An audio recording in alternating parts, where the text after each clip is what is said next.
No último vídeo, eu falei sobre a importância da preservação e da conservação da floresta amazônica. Falei sobre a degradação do solo da floresta e sobre um solo que só se mantém fértil pela ação da própria floresta. Mas a vida não para, as pessoas precisam se alimentar.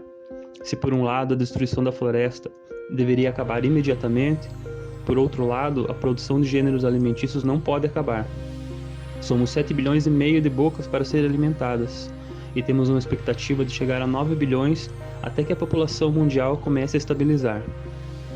Diante de tais desafios, o que nós devemos fazer? A resposta está no conhecimento. E sim, já existem soluções que começam a se mostrar viáveis em larga escala. Só precisam ser compreendidas e aplicadas.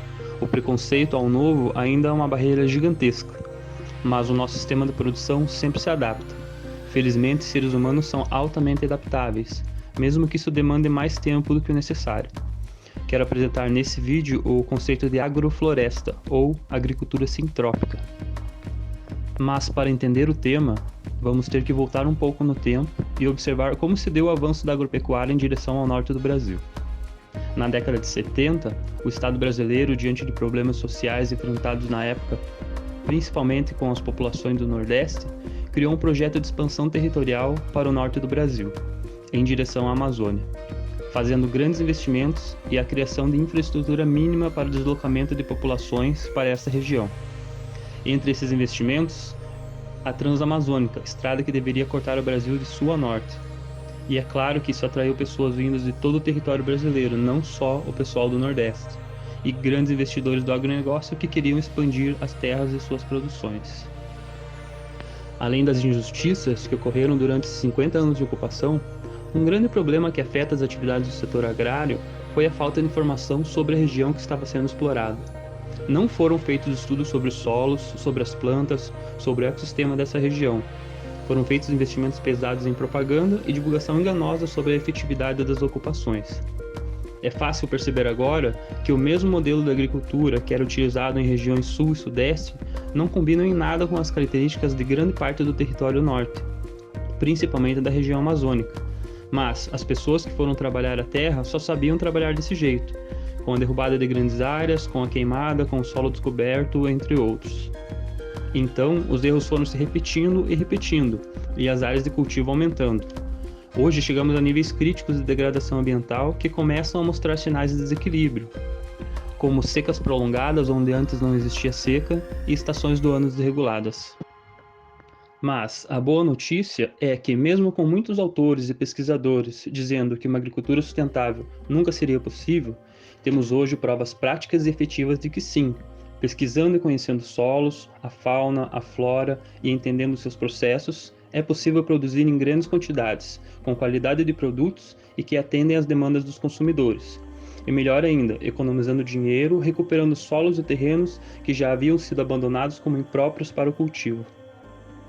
Precisamos conhecer aqui o trabalho de Ernest Gotsch, agricultor e pesquisador que veio da Suíça para o Brasil ainda na década de 80. Na Suíça, ele abandonou os trabalhos de pesquisa em genética de plantas em uma grande empresa para trabalhar na prática uma questão que sempre o incomodou.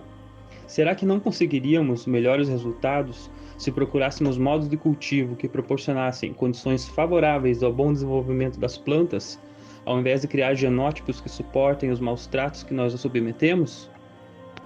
Ainda na Suíça, ele começou a desenvolver técnicas de integração entre o plantio de espécies diferentes, como árvores e culturas de grãos rasteiros, e começou a compreender melhor os mecanismos de retorno de matéria orgânica, de nutrientes dos solos e de micro-organismos que trabalham em conjunto com solos e plantas.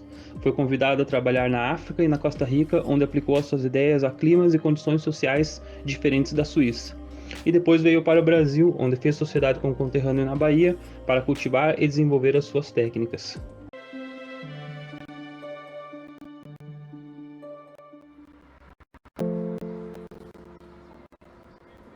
Por tradição, esses lugares, o agricultor só taca fogo.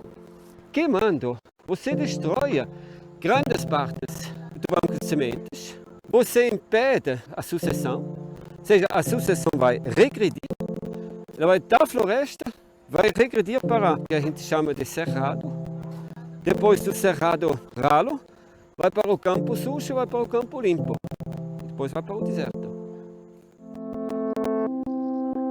Por um lado, você descobre o solo, você mete no solo micro-organismos que estão próximos à superfície, uma superfície, que não são condicionados para o solo, eles morrem. Depois, o impacto do sol aquece o ambiente e, no meu saber, acima de 28 graus, alumínio entra numa ligação permanente, ou seja, definitiva, com fósforo. Ou seja, nós vamos perder com isto o fósforo nosso disponível, o fósforo na superfície. O fósforo é o meio que a vida usa para realizar processos de transformação, para indiretamente criar condições para animais de porte grande. Fósforo é indispensável. Tá? Quando não tem fósforo, temos poucos processos, muito poucos processos de fixação de nitrogênio. Então não vamos ter nitrogênio, então não vamos ter fósforo, a terra compacta e depois tem um efeito físico, termodinâmica. Quando o solo aquece, agora o sol bate em cima desse solo. Aí a temperatura sobe barbaramente. E a temperatura do solo vai ser muito mais alta do que a chuva que cai. Então a chuva não vai entrar mais no solo, ele vai escorrer superficialmente. Ou seja, nós vamos ter falta de água. Eu recomendo, por vários motivos, de roçar isso, mesmo com custos altos. Interessante é que é seco. Esse material aqui choveu e você olha, ele é seco. Não viro para não misturar horizontes.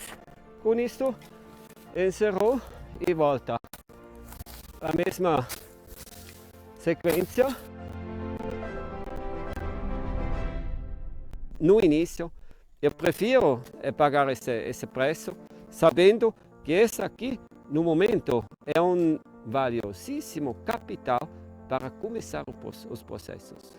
Terra coberta, protegida, com essa vegetação que eu vou plantar, vou ter um aumento de pH do solo, com isso aumenta a capacidade de retenção de água e aumenta a quantidade de matéria orgânica no solo. Ou seja, vai ficar diferente, vai ficar bem diferente, além de ter possibilidade de produzir comida para mim mesmo. É um preço bem baixo para sanar feridas no momento incuráveis na sociedade moderna. Esse pequeno trecho de vídeo é uma demonstração do enorme conhecimento de Ernest que está sendo dividido com outros produtores interessados. É claro que o sistema demonstrado rapidamente no vídeo foi feito em uma pequena área manualmente, mas os princípios já estão sendo adaptados para o uso em larga escala com a utilização de maquinário agrícola adaptado. O maior desafio nesse caso é educar os produtores tradicionais a fazer com que eles compreendam que o esforço nessa adaptação pode se tornar muito lucrativo no longo prazo. Sim, aqui eu usei só o termo lucrativo, porque a realidade é que para o produtor o que importa é sua empresa e seus lucros, acima da proteção ambiental. Se a realidade não fosse essa, não estaríamos nem discutindo problemas ambientais. As pesquisas feitas pelo Ernest e por instituições de ensino e entusiastas demonstram que, ao contrário da agricultura tradicional, a sintrópica pode ser mais rentável. Por exemplo, na adubação, que é feita apenas inicialmente para corrigir as deficiências dos solos degradados. Depois disso, o manejo repõe os nutrientes do solo sozinho.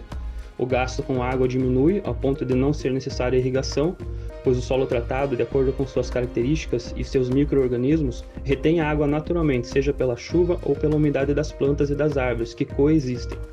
E por fim, o uso mínimo de produtos químicos para o controle de pragas, ou em alguns casos nem sendo necessário a sua utilização, pois em um ambiente equilibrado, com variações de espécies vegetais, insetos e fungos mantêm a sua base de alimentação natural, e não precisam invadir de outros por falta de alimento. Basta olharmos para as florestas, elas se sustentam sem a ajuda humana. Basta que o ser humano não interfira. Esse sistema apenas replica o que a floresta faz há milênios. O que falta para o ser humano ainda é compreensão sobre esses sistemas. O agroflorestal, além de ser mais econômico, demonstra a capacidade de recuperação do solo. As propriedades em teste no Brasil apresentam uma recuperação total de solos em 10 ou 20 anos, para combater os 50 anos de degradação que nós já causamos. Enfim, a agricultura sintrópica é uma entre as diversas alternativas para uma agricultura mais saudável, tanto para humanos quanto para o nosso planeta. É lógico que ela não é a salvação definitiva, mas é principalmente um começo e um caminho para a integração do homem com sua casa, para a compreensão desse grande organismo chamado planeta Terra.